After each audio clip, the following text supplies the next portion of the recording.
Hello বন্ধুরা, আজকে করবো আমি চিলি পনির। তার জন্য আমি পনিরটা কেটে নিয়েছি ক্যাপসিকাম, বড় বড় করে পেঁয়াজ কুচি, কাঁচা লঙ্কা চিড়ে নিয়েছি, রসুন কুচি, নিয়েছি আদা বাটা, সব রকম সস নিয়েছি কর্নফ্লাওয়ার।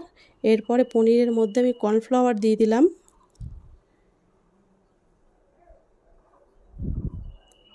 কাশ্মীরি লঙ্কা গুঁড়ো,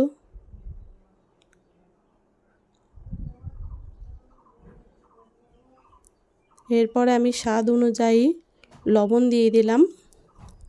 এবার ভালো করে পনিরটা চামচ দিয়ে ভালো করে মেখে নিব যাতে পনিরের গায়ে মশলাগুলো ভালো লেগে যায়। এরপরে হলুদ গুঁড়ো দিয়ে দিলাম, দিয়ে একটু মেখে নিলাম। এরপর আমি কড়াইয়ের মধ্যে তেল দিয়ে দিলাম।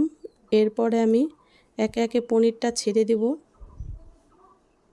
পনিরটা আমি লাল লাল করে ভেজে নেব, একটু কড়া করে।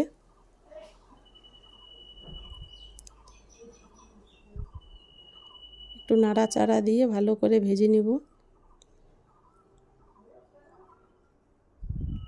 পনির ভাজা হয়ে গেছে, এখন আমি উঠিয়ে নিচ্ছি।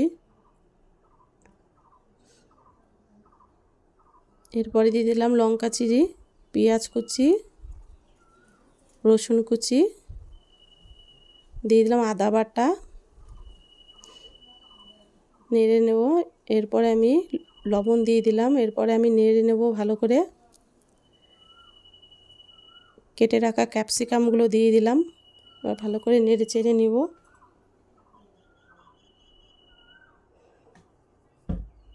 দিয়ে দেব জিরে গুঁড়ো অল্প,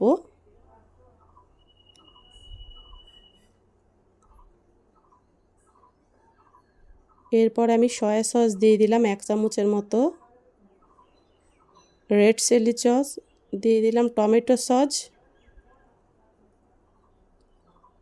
এরপরে দিয়ে দিলাম ভিনেগার। ভালো করে নেড়ে চেড়ে নেব।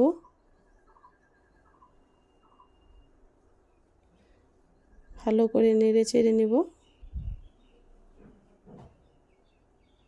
এরপর আমি পনিরটা দিয়ে দিলাম, দিয়ে ভালো করে নেড়ে চেড়ে নিব। এরপরে আমি 1 কাপের মতন জল দিয়ে কর্নফ্লাওয়ার দিয়ে দিলাম। ওই জলটা আমি এখন পনিরের মধ্যে দিয়ে দিব, কর্নফ্লাওয়ার গুলানো জলটা। ভালো করে নেড়ে চেড়ে নিচ্ছি।